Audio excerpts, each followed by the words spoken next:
Thanks, Charlie. So let's come back to God. Who is God? That's a very big, open question. How long do we have? No, so let's go back and revisit, what I've learned and what we've learned. So we've got, of course, Allah, Nirankar. We've got Christ. We've got, different versions of what people believe God is. Lord Buddha. Some people believe in deities. But when you firstly think of God, who do you visualize? I visualize a soul, and that's an interesting concept because a soul is non-physical. So I just visualize a point form, but maybe just to contextualize my journey to finding God. When I was young, and I think I may have mentioned, I found it hard to accept the God I was presented with as a very sort of dominating, controlling, judgmental person. So I used to feel I was an atheist. As I travelled, I became an agnostic. And when I was offered the idea that I am a soul, and I'm a soul that acts through this body called Charlie, and I reap the fruit of my actions. I do an action, and I reap the fruit. So I in my life, you in your life, I know happiness and I know sorrow. But there is one soul that is beyond that game of happiness and sorrow, a living, real, conscious soul. But a soul that does not take a body like me, but is a conscious being. And when I began to play with these ideas, it made so much sense because I could relate. I could relate to another soul. The only thing is, it's a completely new relationship. Like I'm talking to you, you're talking to me, and we're doing it through our sense organs. You're looking at me, I'm looking at you. We're interacting and speaking. Now, as my understanding, God is a soul like you or me, but a pure soul, eternally uninfluenced, retains a purity and truth that no other soul does, but is real. So I have to develop how to have a relationship with a soul I can't see, I can't touch, because our relationships have always been sort of human being to human being. But I think at the heart of spirituality is this relationship. But it's not just a belief. It's not just a belief I worship.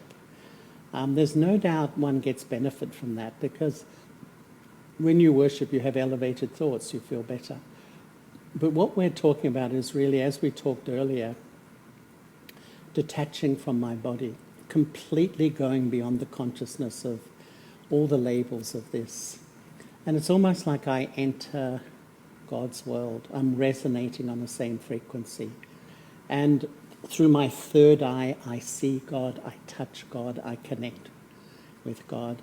And to me, I think it's like the highest human experience, because it's almost like I live stream the energy of God into the sacred space of my mind. And so it's a feeling. It's a relationship that has a whole feeling of love, belonging, closeness, power, joy, a whole range of feelings, like a one-stop shop. It's like, a battery plugging into a generator. That's often the feeling. So the relationship with God is the prime relationship in my life. Okay, so you just see a soul being some kind of an energy field or a star, and then you get all your powers and virtues through this. Is that how people who are listening who perhaps don't know this, that how they would start off visualizing? Yeah. We're looking at this camera, there's like a point of light behind us. Yeah. That's how I would visualize the Supreme Soul. And the thing that I feel is really important is it's not I'm praying as an inferior being to a higher power. It's like I'm having a relationship like a child with a parent or a lover with the beloved. And I would say that when I really sort of explore this personality, but it's the challenge of a spiritual journey, because there's no physicality involved, but it's real. And that soul, as you were saying, is like an unlimited source of peace, purity, power, love. And those vibrations are emanating at the highest frequency. Nice. So the relationship is like a vibrational frequency that when I can tune into that, it's almost like if you feel very close to somebody Yeah. and you come into their presence, their vibes and stuff uplift you. Yeah. But here it's just a thought away. Whenever I need, I can have this connection, I can enjoy this relationship. And in a sense, this life is actually living my life, fulfilling my responsibilities at work, at home, everything, but on the constant pilgrimage to keep the connection. Because it's like, sometimes I have the image that when my intellect's connected to a behavior of a family member, what someone said to me yesterday, the anxiety about something coming up tomorrow, I keep plugging into all these places and feeling very up and down. And what we're learning to do is plug in to this connection. It's absolutely stable. So I'm living in this incredibly neurotic and unstable world. Yeah. And yet that is my anchor. Yeah. Not like all the things around me. Because when I start to anchor into the past, people's behaviours, situations, anxieties, I fluctuate immensely. I'm dancing to the tune of so many things outside of me. Yeah, so that's really good. So you said you were an atheist and you became an agnostic. Was there some kind of a miracle that happened that suddenly made you believe in God? Yes, absolutely. Not a miracle, but logic, actually. Because when I was sort of told God is all-powerful and God created the world and there's so many unhappy people in the world, it's not logical. No, well, what sort of God is it that, because I think sometimes a lot of the ideas that I heard just did not make sense. And it seemed like a lot of blind faith to me. But when I understood and experienced, not just understood, I'm a soul. I detach from the body. I always exist beyond this body. Yeah. And when I was offered the idea that God is also a soul like me, but a pure soul, Yeah. an unlimited source of all the qualities I want of love, peace, purity, happiness, the Supreme Soul, as we call, lives beyond in a soul, and I can actually connect. Because just like now I'm connecting through voice, but thoughts, our thoughts are also connecting. I can connect myself to the... It just made so much sense to me. But in saying that, I fully appreciate it may not make sense to other people. Yeah. And that's my journey. It works for me. Yeah. If other people want to learn, it's good. But if it's not their thing, that's also fine. Yeah. Because I think as we were discussing, I love the broad-mindedness on the spiritual journey. Allow everyone to have their own belief system. Yeah. What works for me may not work for other people, but it's certainly worked for me. And as a result of this relationship, I've changed a lot. Yeah. A lot. Yeah. That's good. And that's, I think, what the aim of the spiritual journey is, to transform myself. Yes. So all these prophets that lived in the past and present, they all point their finger up. Does God reside up? Yeah. And where is up? I'm not sure Buddha did, but the others did. Okay. Up is not physically up, but spiritually elevated. And in one way, one analogy I love about this world is that this is a stage and we're all actors. So backstage is like a dimension beyond, where the Supreme Soul lives and all we souls, in a sense. Like Shakespeare said, the world is a stage and we're actors. So the soul comes onto the stage, and as soon as I sit on the forehead of a body and the soul starts to act through the brain and the body, then life happens, so it's like when we say up, it's like we can say the soul world, a higher dimension. Some call it nirvana, the land beyond sound, a dimension beyond this material world. I'm a non-material being, the soul.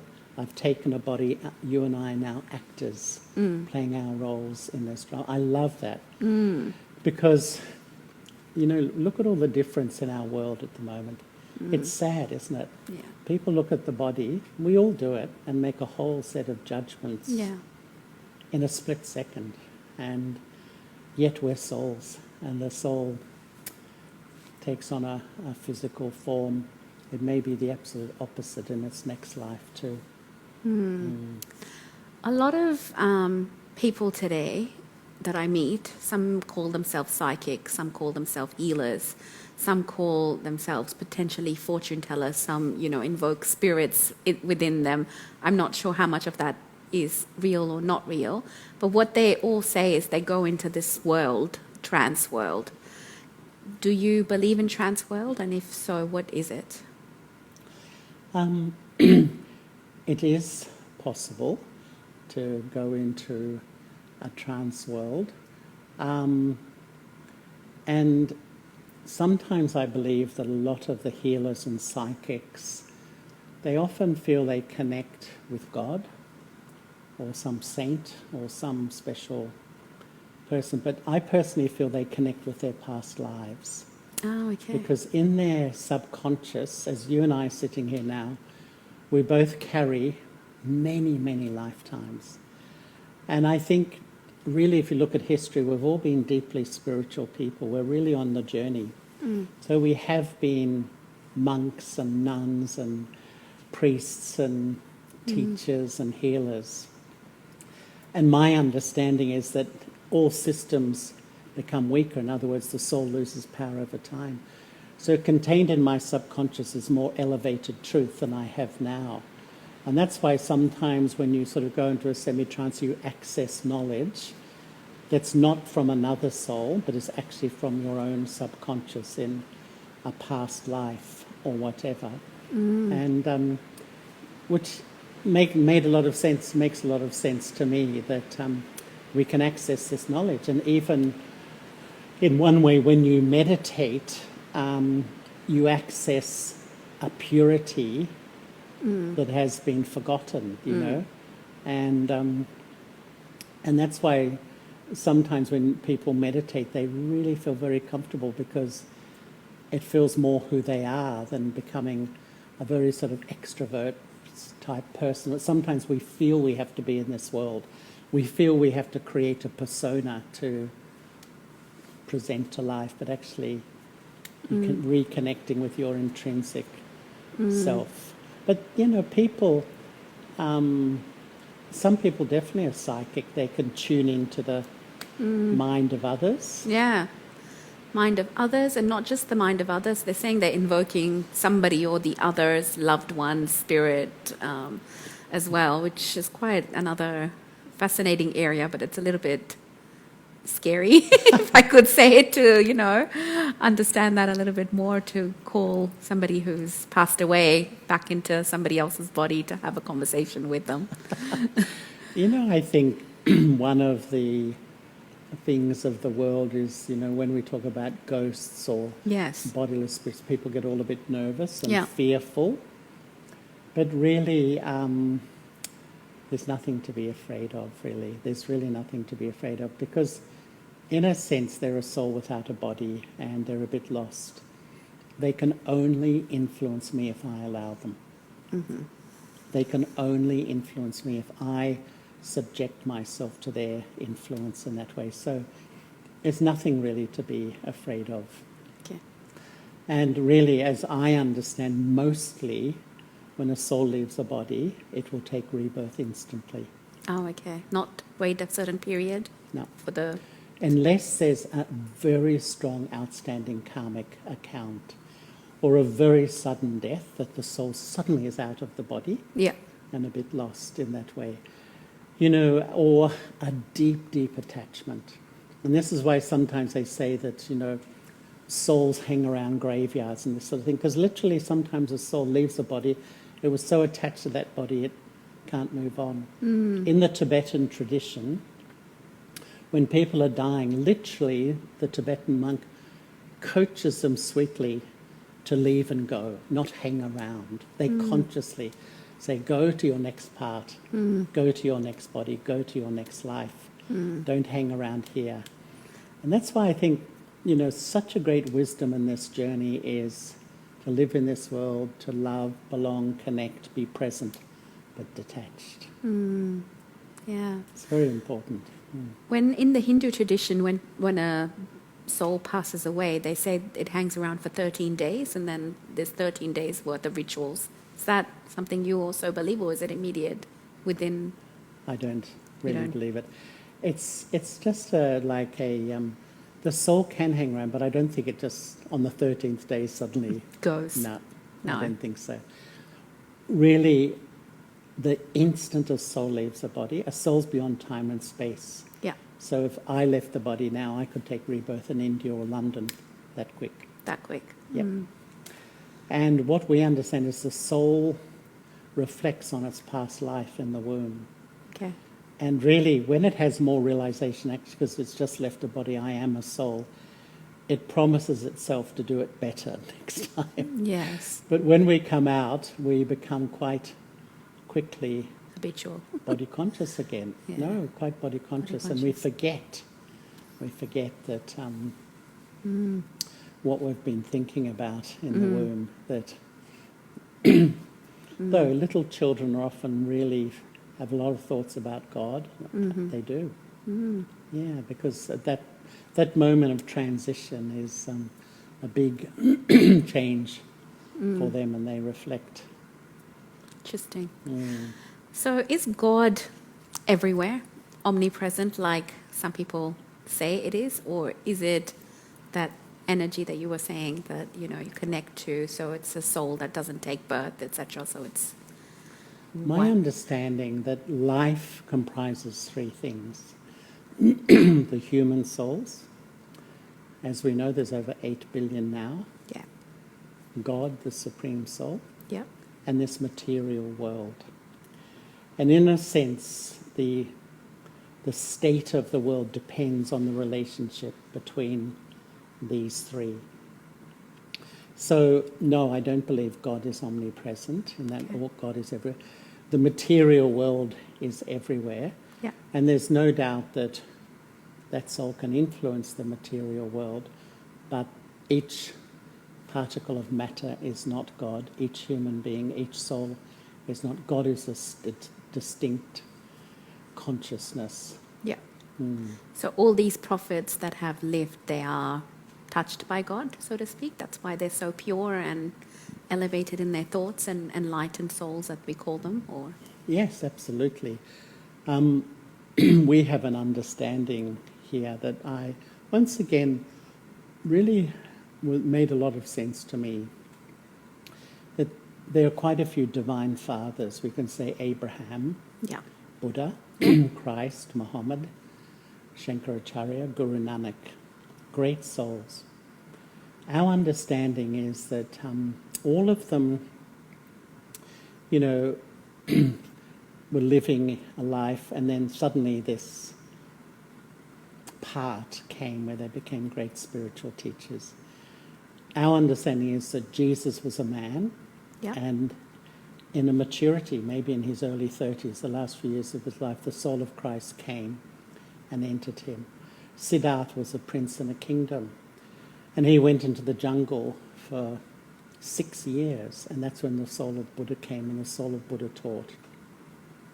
Christ also went into the desert. Jesus went into the desert, for 40 days, 40 nights, which in those days, biblical times, was an unlimited period of time. That's when the soul came, and that pure soul was the teacher. So in a sense, two souls in that body. My understanding, though, is that the Christ soul will take rebirth, the Buddha soul will take rebirth, Abraham, they've all taken rebirth, the prophet souls, in their own religions. My understanding, and I keep saying that because there's only one soul who never, ever takes birth and rebirth. That's the Supreme Soul. That's the one we're trying to connect with. Connect to.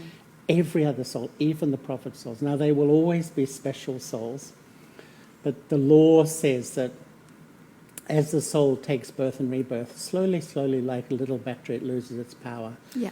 And losing its power means that I'm more and more influenced. Yeah. More and more I take on the awareness of the temporary self, the body. So I build ego, and all these things start to cloud my thinking and decision making. So I lose all my spiritual power. My understanding is every single soul does that, even the prophet souls too. Wow, fascinating. They say God has come now to teach us. Do you believe that it's true? I do, actually. Yeah. I really do. And once again, to put context, because how many people say God has come, that one of the fascinating things which really had a big impact on me was the understanding of time. That time moves in a circle, time moves in a cycle. And there is a period of history, real history, where the human soul absolutely flourished. The purity and power, the divinity of all human beings, which is sort of remembered in all cultures and indigenous cultures, like a golden age, a heaven on earth, whatever. But that little battery we were just talking about just loses power, loses power. And at a certain point of time, we become body conscious.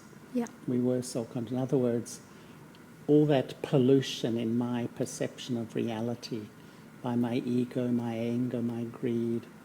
And that's when really religion begins. You know, religion to search and find truth. And we get deeper and deeper into this unhappiness, I suppose you could best call it, of being lost. Who am I? Where do I belong? Who do I belong to? And we come to a point at the end of the cycle, which I would say is similar to this period of time now, where so many human souls are suffering deeply because body consciousness is a complete deception. It feels real, but it's a complete deception, and that's why we suffer.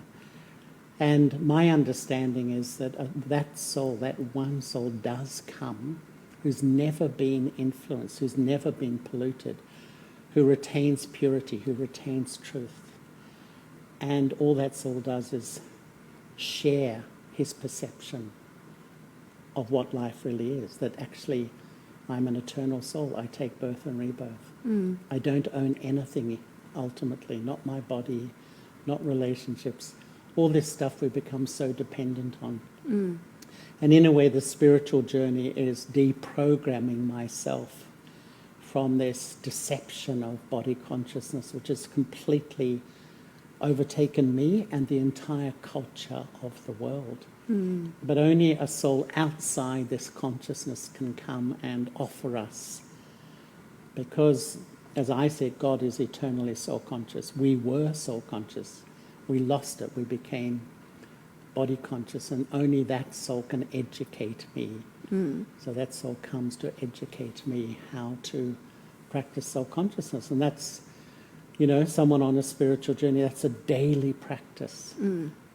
As we were saying earlier, we live my life, I fulfill all responsibilities, but I'm on this journey to live in a soul-conscious state. So did the founder of Brahma Kumaris have vision of God? He did.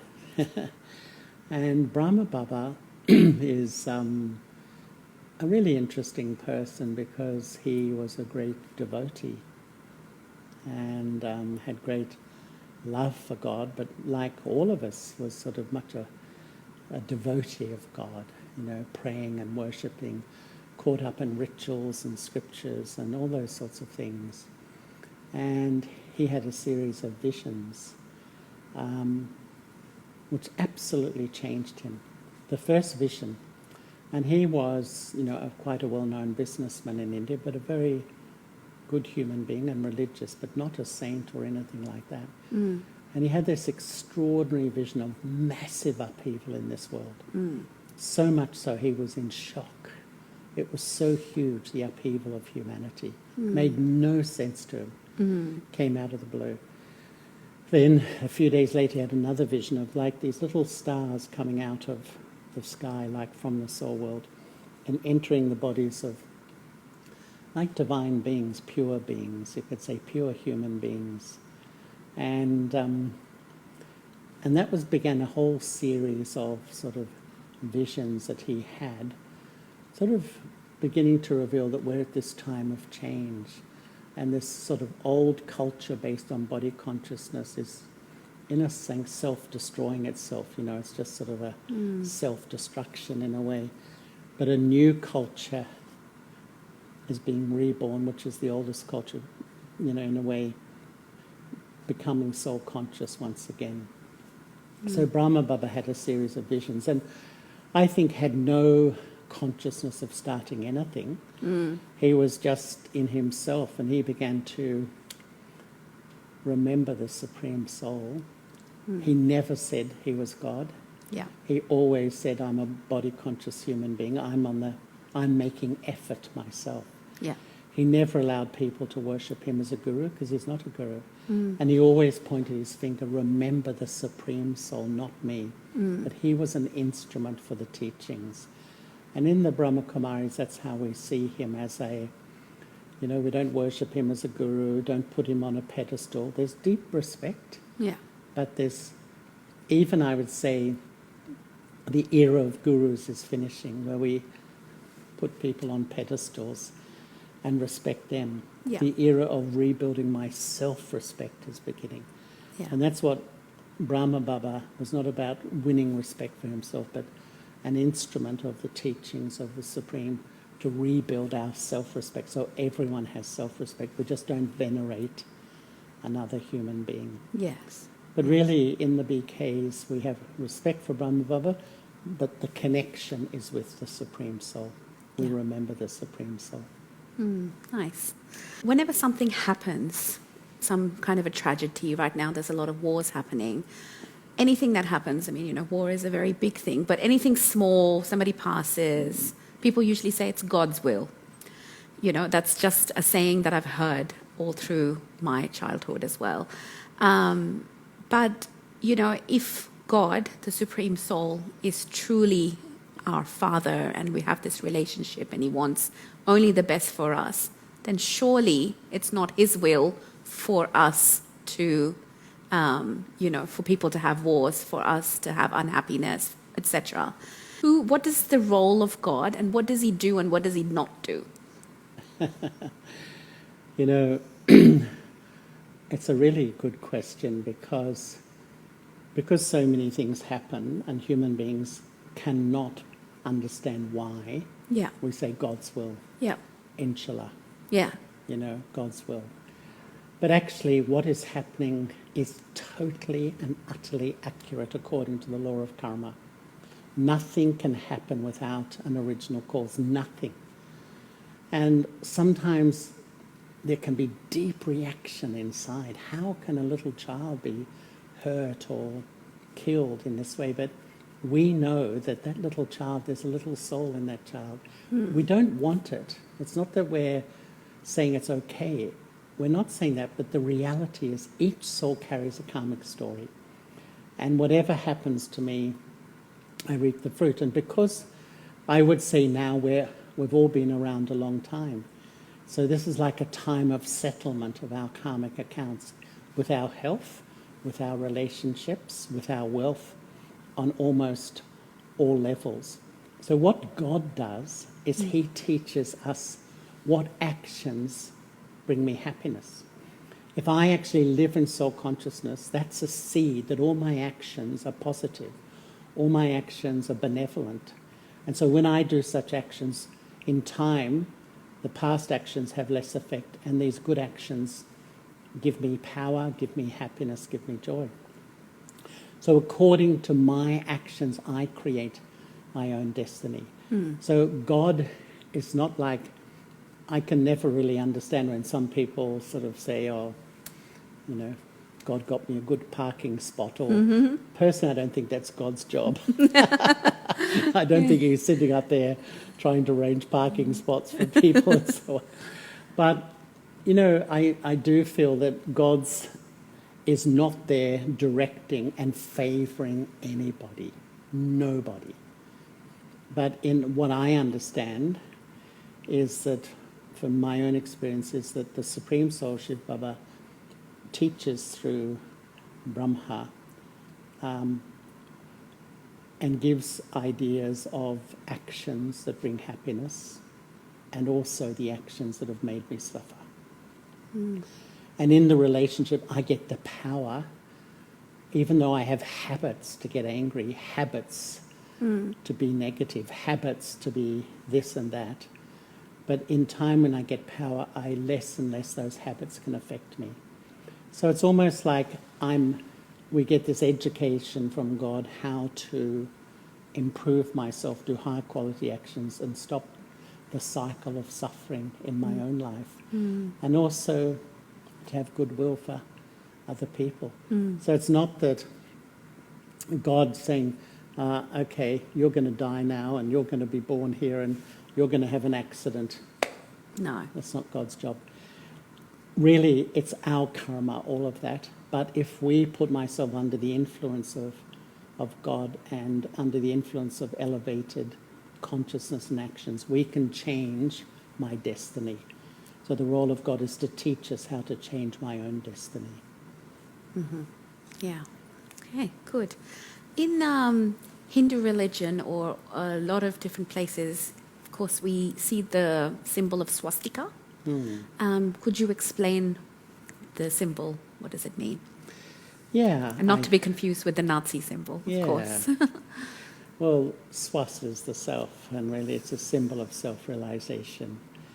And unfortunately, for a great percentage of the world's population, it's a very negative symbol. Yeah. But for people from a Hindu and Buddhist background, it's a beautiful symbol. It just shows you, isn't it, that's the reality or the perception of a culture or a teaching the same thing can have a completely different understanding in one person's mind from the other. Yeah. But in a sense, it's a symbol of time. Yeah. And the swastika means to know the self. So to know the self through time, which means originally I was a pure soul. And that's why we have the capacity sometimes to be so loving, so kind, so forgiving. We all have an amazing capacity. But because I've developed other habits along the way too, I have a capacity to be so sensitive sometimes, so easily upset, so easily hurt. That's my more recent programming. But my original programming is pure. So to know the self is to begin to see that that's who I really am, that pure self. I've lost my spiritual power, but now I want to return to that original state. So the symbol again is back to the original. Yeah, because the Nazi symbol was reversed and Yes. cocked at 45 degrees. So... Okay, that's good. People also say that, each soul goes through sattvic, rajasic, and tamasic stages. What are those 3 stages? Sat means truth. So sattvic is like a pure state, clean state, unadulterated state. And just like a house is new, gets a bit old, can get very old and run down. It's like the soul. When it's new, it's pure. But in time, it loses its tarnish, like the old house or whatever. And so it sometimes, or it does go through these stages of losing spiritual power in a sense, and it really becomes weak, very, very weak. And so sattvic is like an elevated pure state, rajasic is like middling, and tamasic is completely body conscious, you can say. That's when really my perception of life is often just through the filter of my ego. Yeah. The more ego I have when I'm tamsic or tamo pradhan, as they sometimes say, I'm so easily hurt, so sensitive, get so angry over the smallest thing, get completely offended, feel insulted all the time. Yeah. And I feel that's reality, but that's my own state of impurity that I've collected. And a spiritual person, at the heart of spirituality, I'm responsible for how I feel. You know, we all today have to face so many situations, and especially in all sorts of relationships. But if I'm always reacting inside and, you know, feeling so hurt, angry, negative, bitter, that's me. And really, you know, my experience sometimes, even on the spiritual journey, we can intellectually understand that. But when it comes to the crunch, it's so deep in us to find a victim for how I feel. Yeah. We're always finding victims for how I feel inside. And yet, you know, really a wonderful saying that someone said to me, the one who is content experiences everyone to be blameless. Everyone to be blameless. They're just, in a way, they're actors playing their parts too. Yeah. And I feel that, you know, most of us have a PhD in taking sorrow. Yeah. We're experts. Yeah. Unfortunately, I am. Sometimes, yeah. But so how do we get out of this, Charlie? Become soul conscious. Soul conscious. Remember God. Yeah. I mean, that may sound a bit trite in one way, but that's really because it's lifelong learning. At first, it's a theory, it's a belief. Yeah. And it makes sense, but as you literally practice to be the soul, the point, you start to, my own experiences, almost automatically I felt less influenced by people. And in a way, you can measure how much ego is left by how sensitive I am, how easily insulted and offended I am. And that shows really how much, a lot of people think, well, because I'm quiet and I don't say much, I don't have much ego. Nothing to do with that. There can be a very extrovert person who's quite egoless. Yeah. Because this is all what we've collected along the way is this false notion of self, thinking I'm a temporary body, has given birth to my ego and a whole lot of children of that ego, which is comparison, jealousy, all this sort of stuff is the children of a false awareness of who I am. Yes, work in progress for me. Well, Can only talk about. The spiritual journey as a whole, we're all a work in progress, and that's the beauty. I don't have to pretend, you know, because sometimes we think, oh, I've got to look spiritual, you know, and look peaceful, and yet inside I'm enraged. Yeah. It's not about that. It's about being real. We're on a journey, and sometimes we make mistakes. Sometimes I realize something's much stronger than I thought. I have to give time. The main thing is to keep going. Yeah. Just keep at it every day, and change happens, and that's really fulfilling. You said when we pass from our bodies and, you know, die, we immediately take another birth. Will we ever meet God or go somewhere to reside in a subtle region, or is there such a thing? Numerous people say that when they leave their body, they go towards a light, very similar to this. Yeah. Tens of thousands, they're called NDEs, near-death experiences. Yes. So many people have had these experiences as I transition from one body to another. But no, the soul takes rebirth and, you know, starts the whole life again. And I mean, ultimately, I do feel that we've been on a long journey. Do you feel you've been on a long journey? And I mean not just in this life, but through many lifetimes. And I think the ultimate destiny, we do meet God. We do find truth. I think a lot of people have lost hope because They've really tried. They've really tried to find truth. They've really tried to find meaning and purpose. And I mean on a very soul, spiritual level. And so there's a lot of cynicism about, oh no, nothing's real, religions doesn't help, and a whole lot of, feelings. But I really do feel that the soul does meet God. And Eventually. yeah, when we meet God, we meet our true selves as well. Yes. Life can only be viewed retrospectively. So whenever a situation comes, we have to believe that this is for our highest good. When somebody in the past used to ask me, how are you? My answer was, I'm busy. And, I don't know when busy became a feeling, but it just did. And even today, when I meet like corporate people like myself that I used to be at one point, the word busy, stressed, these are low vibrational words. What advice would you give to those people who are leading these busy lives because they have to make a living, of course? Yeah. I think that if someone says, how are you? We can say simply, I'm fine, I'm good. Yeah. Because it's really fascinating. I feel that we all search for an identity. Who am I? Yeah. And today we see ourselves on this very superficial level, and there's a reason for all the busyness. I think, there's such a deep emptiness inside most people, and it's a very uncomfortable feeling. Perhaps psychology would call it depression, that vacuum, that emptiness, that meaningless. And who likes that feeling? So often if I keep rushing, I keep moving, I just keep it at bay.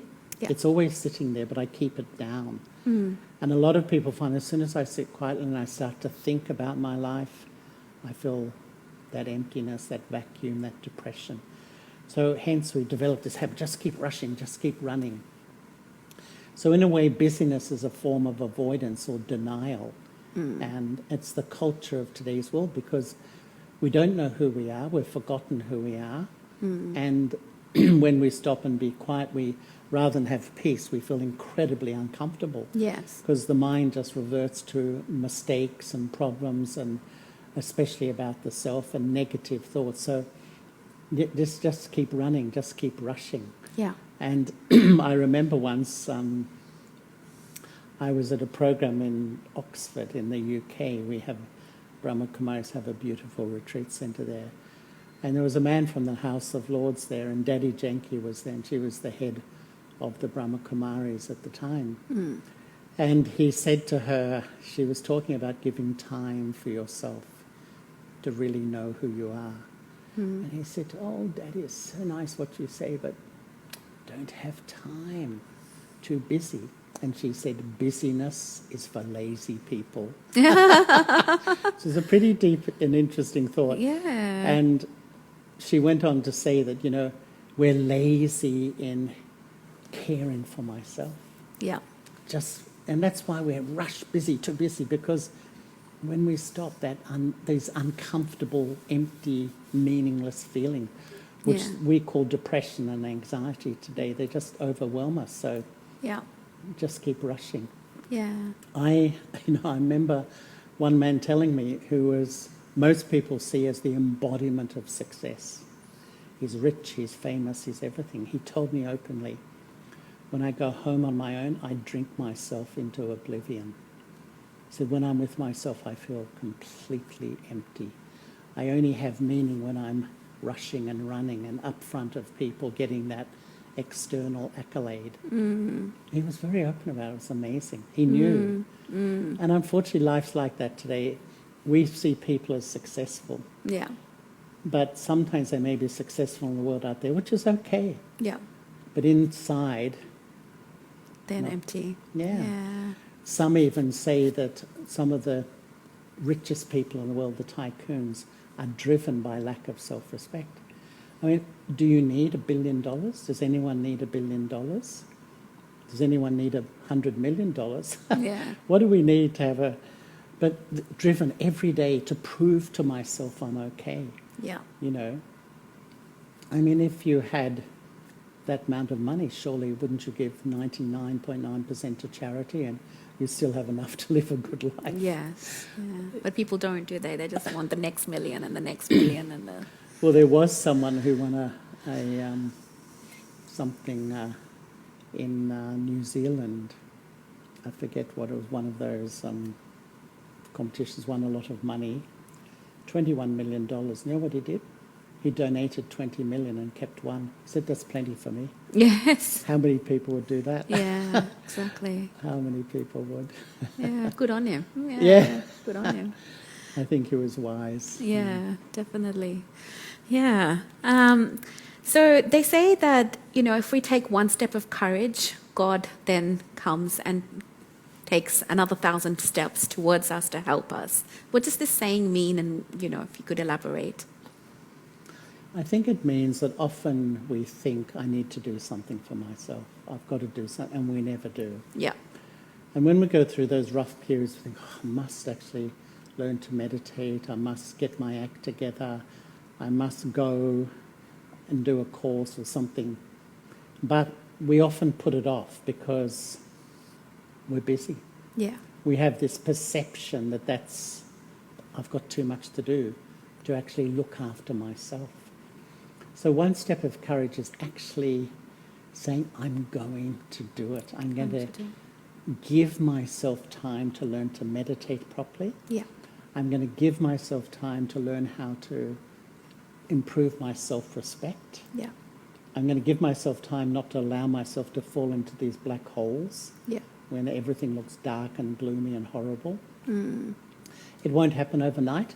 But take that one step, then there's 2 steps, then there's 3 steps, then there's 4. And I often feel that if I'm consistent, you can suddenly get to the point where you realise, actually, I don't have to fall into these holes and everything. I can manage. It's not perfect, but I start to know I can change. I can really, it's absolutely possible to change. It's real. Yeah, it's very interesting. And they say that it would take 7% of the people in the world, this is a saying that I've just heard outside, 7% of the people to wake up for the world to change. Is that something you've heard? And no. I haven't heard. But I think, I think there's an incredible change going on at the moment. But it's sort of an incognito thing. There's massive shifts in our world at the moment on so many levels. Yes. And I think it's because so many people are feeling, I'm not happy in my life and I want to change. We are spiritual beings.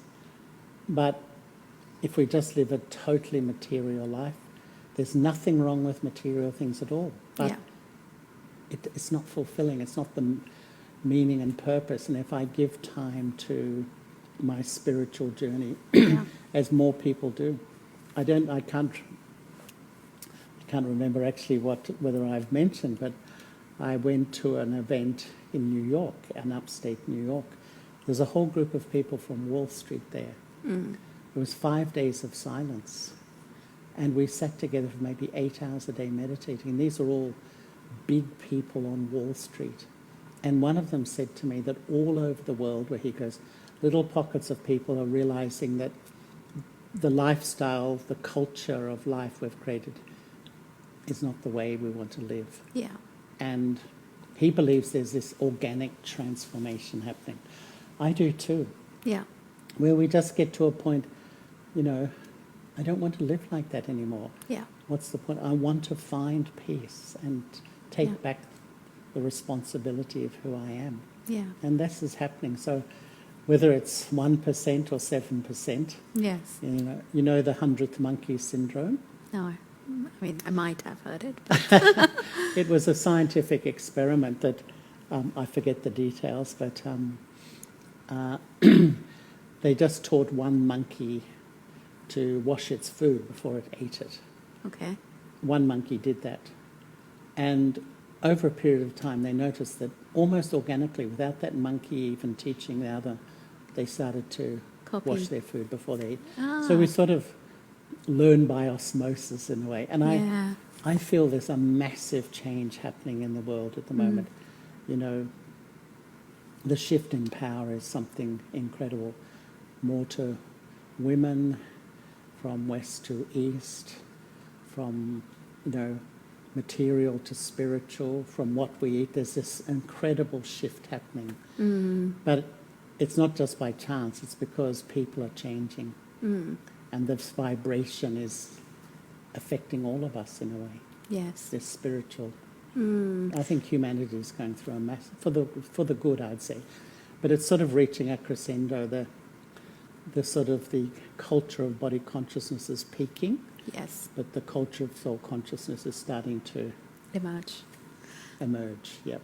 But Charlie, for people I know personally who absolutely do not believe in the fact that we're spiritual beings, I've had conversations with people in my life, and you know, I say we're actually spiritual beings. We're invisible travelers that are coming, and this is our costume. And they're like, prove it. So, what can I say to, you know, give some kind of an evidence? I know that we talked about spirituality being, and you know, from an evidence base, it's evidence of experience, whereas science is evidence of action. So what can I say beyond you have to try it, you have to feel it? You know, beyond that, what can I say to those people? I never try to prove anything. Okay. Because if it works for me, that's the main thing. And really, everyone is different. We have deep respect for that. And so sometimes what I've found is that people have their own time. And unfortunately, I would say, some people have to go through very hard times to think in a different way. Someone only rang me yesterday and saying he has a brother living in Europe who was just, his lifestyle was just a totally material acquisition, but suddenly he's had a serious health problem that doctors don't think he'll survive from. And it's just such in shock, you know.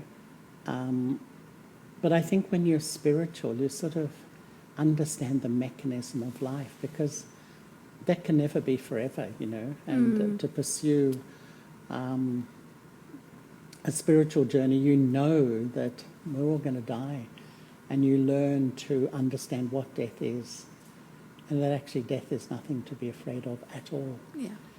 Really, it's absolutely possible, but the culture of life today is that death is failure almost. Literally, if you get sick, it's like a failure. But we understand that, you know, the soul, it's a car. If I use it, I'll look after it, but sometimes they don't work well anymore. I need another one.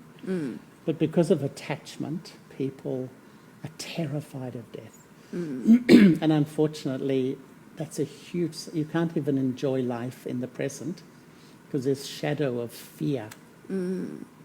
I think the world's in this huge shadow of fear of loss at the moment. Yeah. Loss of my body, loss of my relatives, loss of my image. But it's all inevitable. The most inevitable thing in life is that will go. So I have to learn how to enjoy all that now. Yes. My body, my family. Love it, enjoy it. But as soon as I hold on and I am attached to it, I am the one that's creating suffering in my life. Yeah, yeah, yeah. Overthinking, you know, it's like a phenomena right now. You know, people, I'm just going to read this question. Today, we're constantly overthinking. People's minds are being metaphorically called monkey mind. You just talked about the 100th monkey syndrome, but we are also called metaphorically monkey mind, where we're constantly thinking and we just don't stop. People are analyzing every situation, questioning people, and going into the depths of why, what, where, and how. Is it healthy to be so curious that your mind is constantly chattering? It's healthy to be curious, But I would say if we're constantly questioning people, their motives, situations, we have a very superficial understanding of life.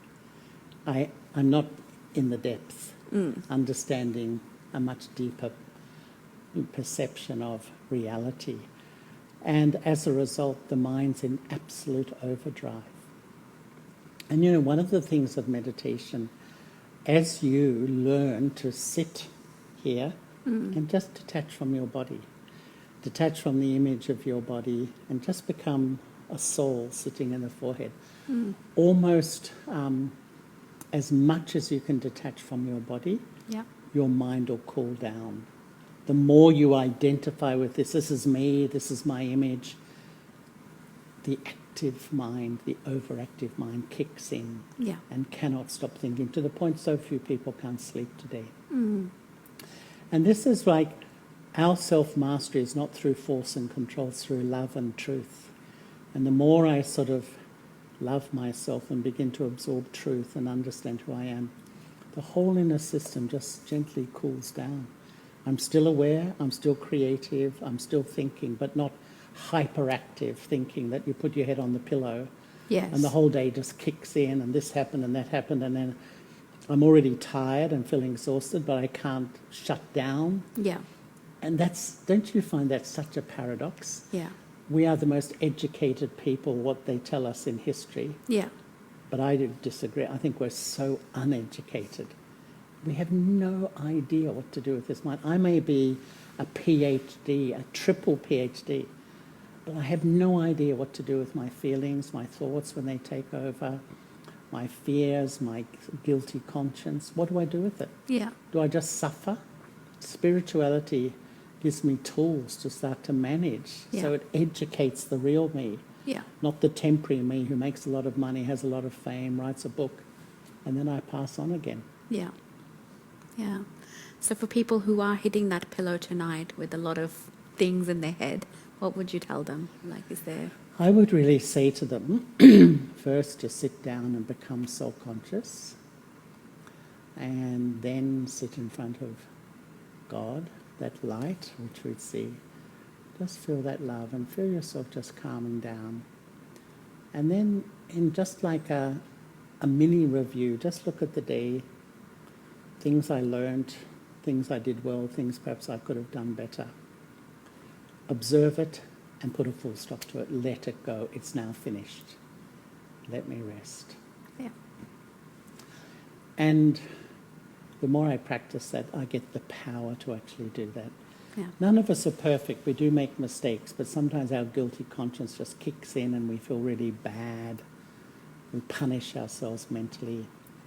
I think the more I become self-conscious and that my self-respect improves, I learn from it. I don't punish myself.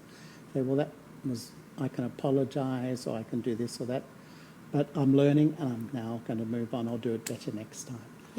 But sometimes every day for months, we just wake up and punish myself for maybe a mistake I made. I think journaling for me really helps. I write a letter every night, just in terms of what I've done and what I haven't done, what I could have done better. It's more about self-realization. And that kind of helps me because it focuses my thoughts. Okay, these are the things that I've done, and these are the things that I could do better. And then kind of doze off to sleep because it helps me. It stops me from thinking and overthinking. That's great. Really helps. So when people are faced with challenges and, you know, they can't, in the actual situation that you're there and you're, you know, because of conditioning, because you've done this over and over again, and I can just give you an example of myself. I know that I'm a peaceful soul. I know that I'm loving. And, you know, spirituality that I'm now going into this path of is teaching me this. The words are there. The how-to is not there yet. So when I'm in a situation, I react, sometimes with anger or irritation, maybe a subtle form of anger, maybe not the gross form that perhaps it used to be. So kind of in my head, I think, okay, maybe there's an improvement there. But that's just a reassurance to myself. But people who are so used to just reacting and getting angry at the smallest things, what advice would you give them?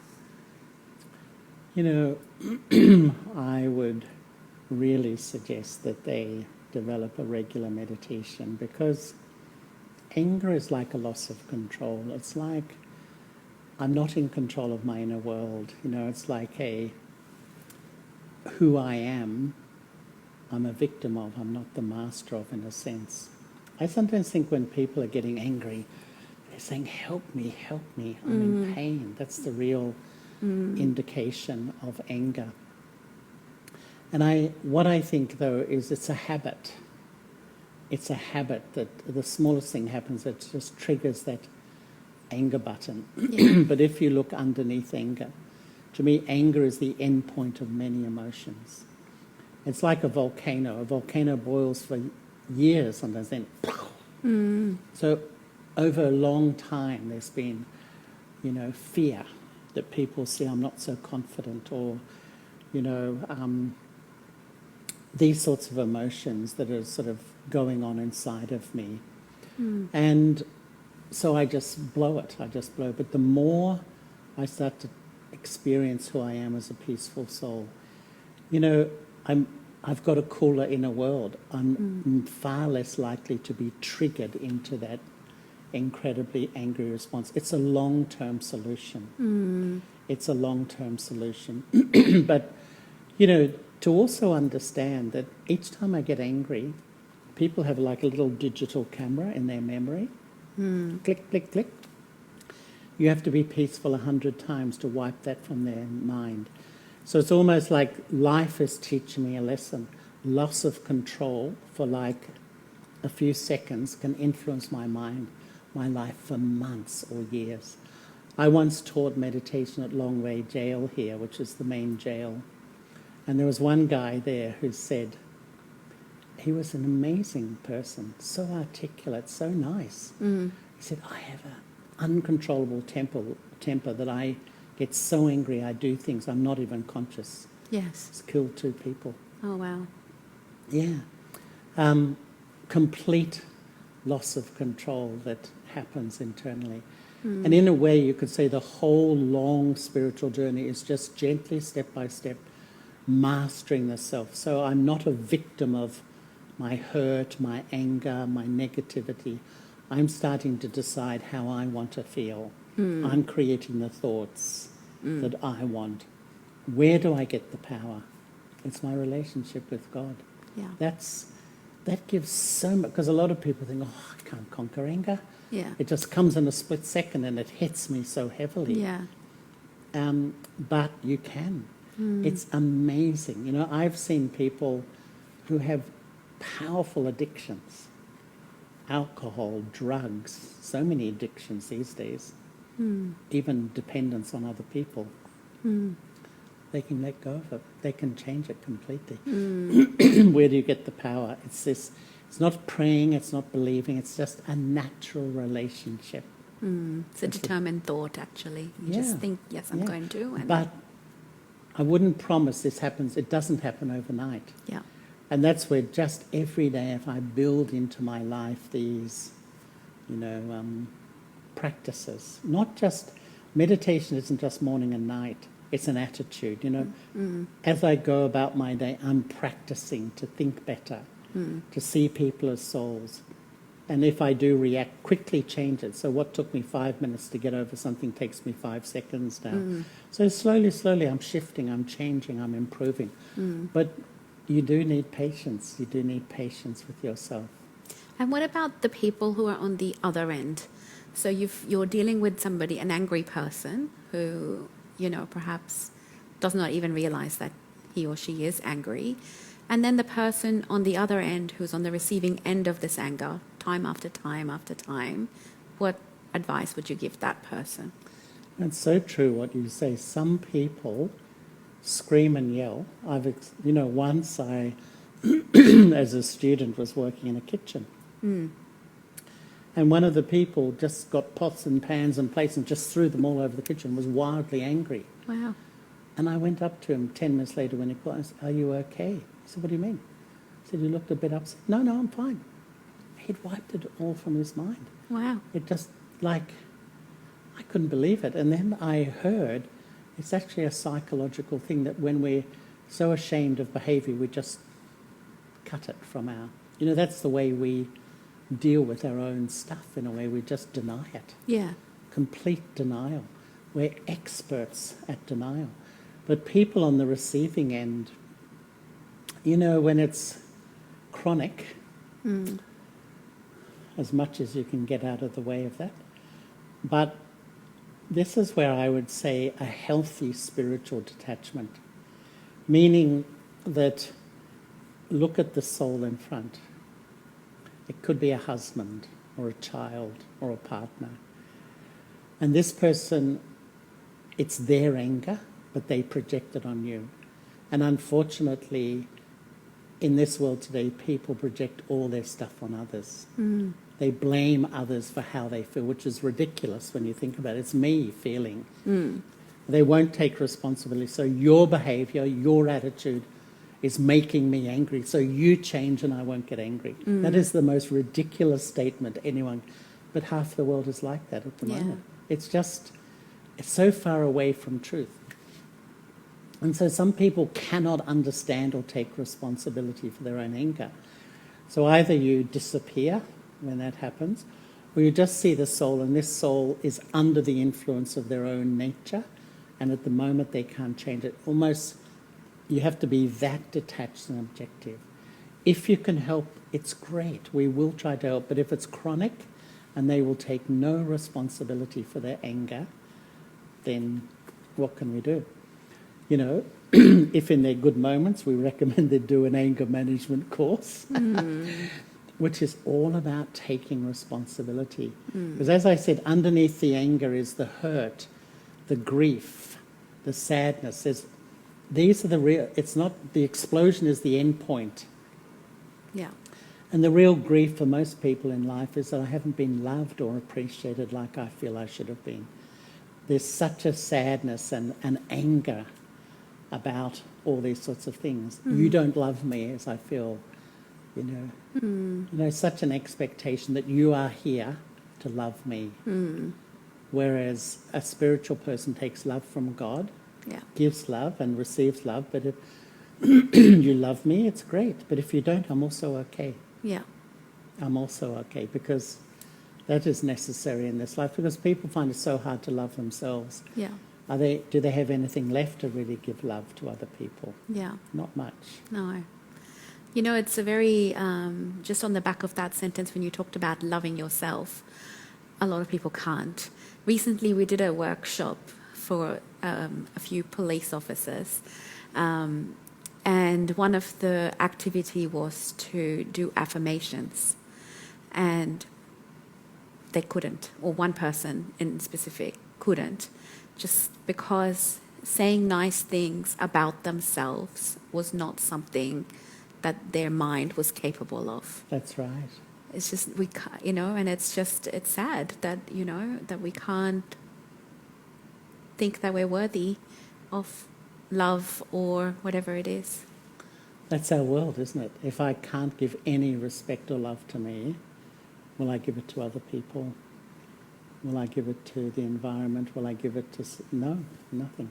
So look at our world, because to me, that first relationship, and it's damaged, me with me, that pollutes every part of life in the world at the moment. Yeah. Everything. And that's why there's a chaotic world. We're throwing trillions of dollars at it, and it's getting worse. People think today, just throw money and it'll get better. It's ridiculous also. It's not money, it's human nature that's the problem. We have to look at human nature and ourselves. Because we all have anger, we all have ego, we all have greed, dependence. And when I start to work on my stuff, it starts to change the dynamic in families and businesses and everything. But when I keep seeing your stuff and you should change, that perpetuates the problem. Yeah. And often we're so blind to ourselves.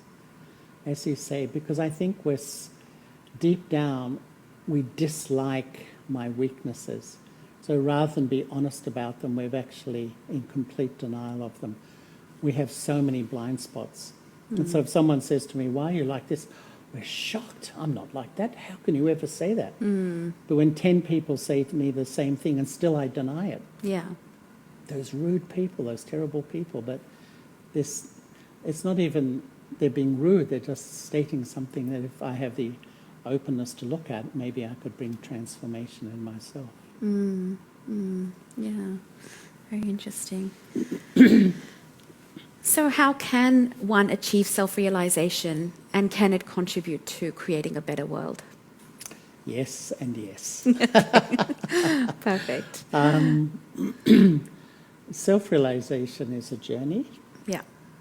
To me, it's 3 things, really. Knowing and accepting I'm a soul, and that whole journey from body consciousness to soul consciousness. Knowing and accepting my strengths and weaknesses. So having an objective view. Most people sometimes are so caught up in their weaknesses they can't see any value, like you were just talking about that person at the police workshop. And a lot of people are so lovely, but they can't see any good in themselves. And thirdly, knowing and accepting, if I can use the language, my part in this drama of life. Because often we feel, oh, others are better, others do things better, I want to be like this, so I'm always trying to be like other people. So I feel incredibly threatened by some people and jealous by some people. The whole of Raja Yoga is the journey of self-realization. I love it. Every morning I wake up and I start to visit the truth of who I am, feel it, taste it, and then I apply it to my daily life. And earlier you were talking about how intellectually we can know what to do. Yeah. We even speak about it. Yeah. But when it comes to action, it's like, Yeah. can't do it. Yeah. And this is really, I would say, spiritual powers when your thoughts meet your words and meet your actions, what you think you do.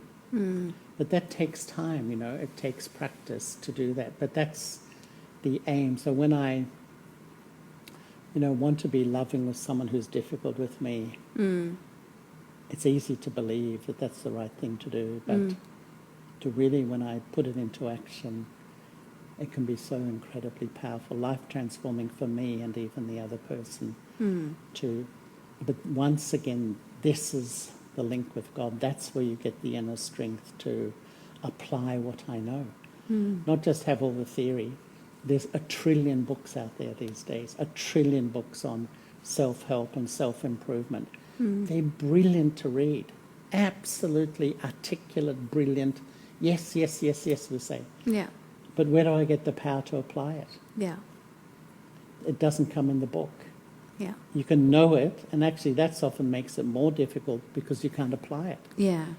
Here, what we do is we connect with the source of power, Yeah. and then you are empowered. And even if you only improve 2%, it's 2%. Then it's 4%, then it's 10%, then it's 20%. It's a slow, gradual shift and transformation. It needs, that's the journey. And that's the thing, if you hit a rough patch where you don't feel you're getting anywhere, never stop. Because I know some people sort of meditate, they feel amazing. Yeah. And then after a year, not much is happening, and they go through a few rough problems. They go, oh, it doesn't work. Yeah. It does work. But you've just got to be consistent. And that's what I found for me, just a daily practice. And it's not just when I sit. I'm trying to hold these ideas and frame my thinking and my decision-making when in situations. Yes.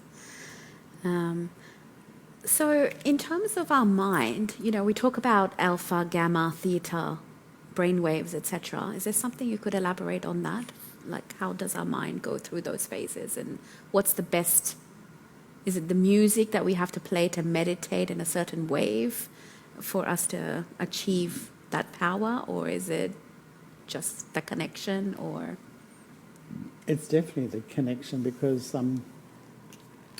beta is the high wave and they have beta plus. So when you're busy and your mind is really overactive or running here, there and everywhere, Yeah. often we think we're achieving a lot, but actually sometimes we do, sometimes we don't. Yeah. But alpha 1 is when you feel a bit tired. Alpha 2 is when you're yawning. Alpha 3 is that state between waking and sleeping. And what a meditator does is they take their mind into the alpha state without feeling tired. So you calm your mind down. There's so much data on the internet. A meditator can lower their brainwave. And then there's sort of theta and delta. Theta is sleeping state and delta is deep sleep. They say for 20 minutes a night you need that really deep sleep which regenerates. There was even a time in the American Army they had a group called the Delta Force where they tried to help them lower their thinking, their brainwaves, because your decision-making power, the quieter your mind, the decision-making power is much better. Isn't that interesting? Because when we're going about a day and we're thinking, oh, my mind's in overdrive, thinking I've got to do this, we think it's good, but often the decisions aren't. So the more you're detached and objective, the less you overthink, the more clarity you have to make the right decision. And the Delta Force was trained that way because in life and death situations they'll think accurately what. And that's what, a meditator will sort of create the alpha waves at will. So it's not just falling to sleep. And even after a while when you really practice self-conscious, that's your normal state. Even when you have to do many things, you're going here, going there, meeting people, but you remain very Calm. very cool and calm, Yes. When I used to watch movies once upon a time, and when the character cried, I cried. So it was really funny because all my family would make fun of it, and then there would be a time when it was considered to be a good thing because you're like, oh yeah, she's sensitive. But now when I've started this spiritual journey, it's actually not a good thing to feel those emotions that the character is feeling. So how do we detach ourselves? I mean, I know it's a movie, but, because I was so engrossed in it that it was just attached to that character and, suddenly something happened and that character would cry and I would cry. And because you identify with that character. Yes. You see yourself in that person, that's why. I mean, let's face it, a good film, a good director sort of takes hold of the people who are watching their emotions and takes them on this merry-go-round of because people feel all this gamut of emotion. Yeah. And that's when they come out of a film and really like it because even when they go down, they lift it up at different times. Yes. It just shows that we dance to the tune of the external world. When I lose that self-sovereignty of who I am, then my whole programming is, I get peace, love and happiness from outside. So I'm so programmed to other people. And that's where, if other people are happy, I get really high. Yeah. But even if someone's a little bit unhappy or sorrowful, I can really feel that vibration. Because the whole framework of my mind is external. Yeah. Because the programming for so many lifetimes has been peace, love and happiness is out there. Yeah. And so, I'm just so affected by everything. But when you know peace, love and happiness is in here, slowly, you get, your desire isn't to get peace from you, get something from the film, be affected. But, the message today, I think, is it takes time. We all need patience. But I would say one of the most powerful things for today is to be detached. Yes. Detached and loving. So meaning it's not withdrawn, but just, uninfluenced. Just live in this world, connect with people, empathize with them, but don't take on all their stuff. You've got enough stuff of your own. Yeah. We all have enough stuff. Yeah. So if somebody is, for example, going through their own emotional journey, So let's not talk about anger, let's talk about something else. So 1 minute they will be very nice to you, the next minute perhaps they've thought about something or the other at work or some other place, the next minute they're snappy, or they've gone through this, they're going through their own emotional turmoil, and then they just take it out on you, and you don't know that person's mood, because 1 minute they'll be fine and the next minute their mood will be swinging, and you're like, okay, well, how do I deal with this? Now, for the recipient, it's again very difficult to deal with that kind of stuff. So for both the recipient and the person going through that, is it the same answer as that anger answer that you would like to give? Or yeah, it just shows us that, we really have to be detached and objective, because if they're going through their stuff and I'm affected by it, that's 100% my weakness. yeah, But that's what we do all the time. yeah, And that's why when people go to the coffee shops, all they do is download, the boss is like this and colleagues like this and this one's in a mood and this one. They just download all their, and they put it back on other people. But actually, why have I become so vulnerable? It's often they're little baby things, just a word here and a word there. It's a sign I've lost all my spiritual power. I'm completely on flat battery spiritually, that every little nuance of life affects me. It's like someone keeps punching me every time these little baby things happen. Mm. We just get knocked over and then we blame. We put it back on the other. Mm. Almost automatically, if you practice self-consciousness, you get less affected, less affected, less affected. Mm. That's my own experience. yeah. So no matter which way the pendulum swings, you are stable right there. Remain stable. Yeah. So thank you very much, wonderful souls. There's a lot that we've covered. This is going to be a series of question and answers, and some myths, etc., that we are debunking. So there could be a lot more questions that are triggering in your minds. If there are things that you would like to ask Charlie, please do write in the comments that under this video. Please do like, subscribe and share this video. There's a lot more coming, etc. Thank you so much for watching. And Thank you, Shikha. Yeah. Lovely to be with you. Thank you. Thank you very much.